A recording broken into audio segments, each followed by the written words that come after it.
دايرين لاباس عليكم؟ ان شاء الله تكونوا بخير وعلى خير. وانتم كتشوفوا هذا الفيديو اليوم ان شاء الله جيت نحضر معكم الشاورما اللي كتجي رائعه بحال المطاعم كما كتشوفوا معايا. سمحوا لي انا بديت لكم لا فيديو بهذه الطريقه.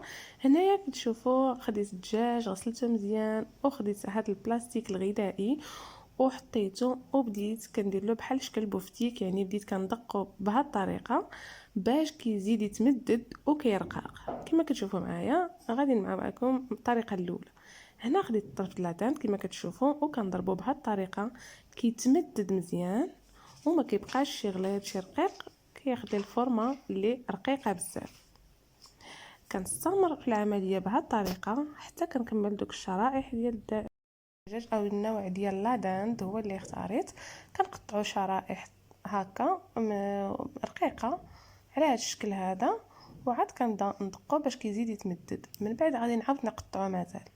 خليكم مع الطريقه باش تشوفوا كيفاش غادي نستمر في العمليه. وبالنسبه للتسبيلات عندي واحد السر اللي كيخليها كتجي رائعه بزاف مثل قلت لكم ديال المطاعم. خليكم على فيديو وتشوفوا كيفاش. يعني بلا ما تمشي تحتاجي انك تشري العطريه ديال الشاورما صاوبيها في دارك وتعرفي شنو درتي فيها. انا غنوريكم اليوم ان شاء الله تتبيله سهله وبسيطه.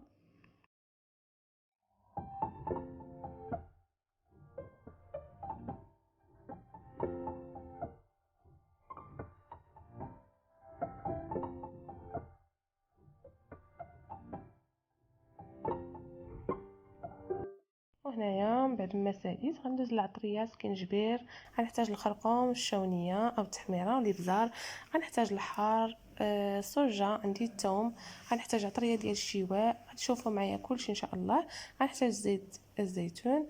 هنايا غادي ناخذ داك الشرائح اللي غنشكلهم يعني لا بالطول، غنقطعهم على شرائح عاوتاني بهذه الطريقه. كما كتشوفوا حنا ما غاديش نحتاجوا اننا نديروهم في داك القطبان اللي كيديروهم هما. حنا غادي نقليوهم مع نقيطه ديال الزيت كما غتشوفوا، راه كيجيو بحال الشاورما فعلا شاورما، لا الريحه ديالها لا المذاق ديالها. هنا غنستمر في هاد الشرائح كما كتشوفوا كنحاول نديرهم رقاق. هما اصلا راه مسهلين عليا الخدمه حيت ديجا داكينهم. كنديرهم في واحد لوبول ونخليهم على جنب. هادو راه ما فيهم لا جلده لا والو، منقيه مزيان. كنحاول نقطعو الراسي، كناخذ طرف كبير من عند الجزار وانا كنقطعو الراس.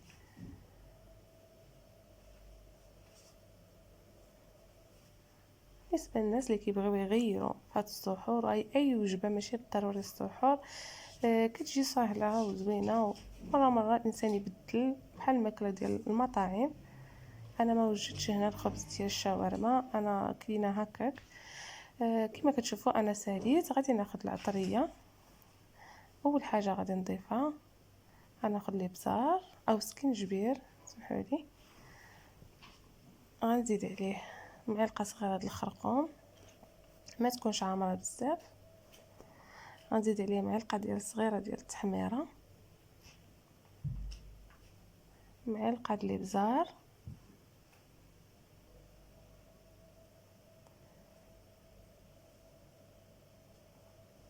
نزيد الملح،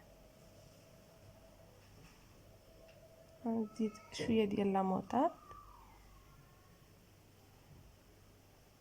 غنزيد معلقه ديال الشواء. يعني هاد التخليطه اللي كنت ديجا وريتها لكم في لي بروشيط اللي كنت وجدت معكم من قبل. غادي نزيد معلقه صغيره ديال الصوجه، عندها واحد الدور زوين في المذاق ديال الشاورما. غادي ناخذ شويه ديال الزعتر، غادي نحكو مزيان ونضيفو للخليط.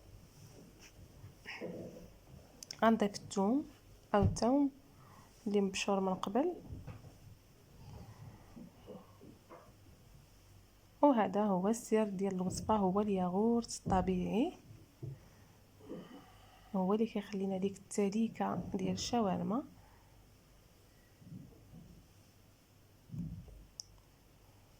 درت 2 معالق كبار وغادي نخلط الكل مزيان. بالنسبه للربيع غادي نضيف غير شويه ولكن ماشي دابا حتى نخلط هادشي كله. غنضيف شويه د الحار كيبقى اختياري على حسب الذوق. غنضيف شويه زيت الزيتون وغادي نجمع الكل مزيان.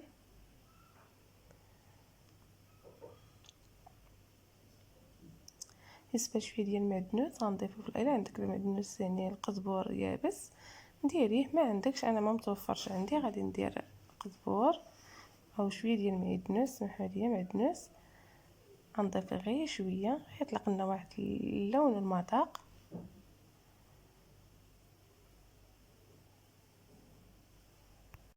انا غنخلط جميع العناصر او العطريه مع هاد الشاورما او هاد الشرائح ديال لادانت، غنخلطهم مزيان حتى نحصل على واحد التتبيله زوينه في لادانت.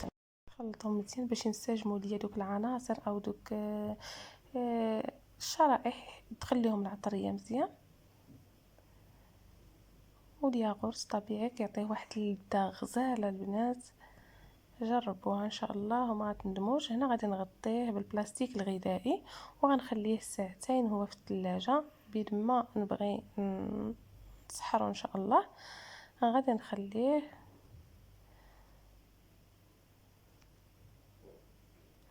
الا بغيتو تخليوه حتى اكثر مزيان، شحال ما جلس شحال ما مزيان. وهنايا من بعد ما دازت ساعتين غادي تقطيره ديال الزيت النباتيه في مقلاة على نار مهيله. غادي نبدا نحل دوك الشرائح وحده وحده باش ما يتلاصقوش ليا كما كتشوفوا بهذه الطريقه حتى كيطيبوا على خاطرهم، ما كيطلقوا لا ليدام لا والو، بالعكس كيتشمع. داك الياغورت كيعطيه واحد لا كولور زوينه وكيعطيه واحد التعليكه زوينه في هاد الشاورما. وهنا غنخليه يطيب على خاطره ونرجع لكم في طبق التقديم.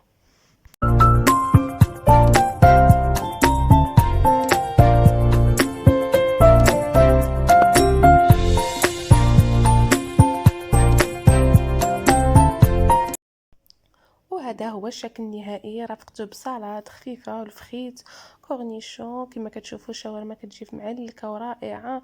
وبالنسبه للطبق كيبقى اختياري تزينوه كما بغيتو. كنتمنى ان شاء الله ينال الاعجاب ديالكم. ما تبخلوش عليا بلي لايك، فرجه ممتعه وشكرا لكم.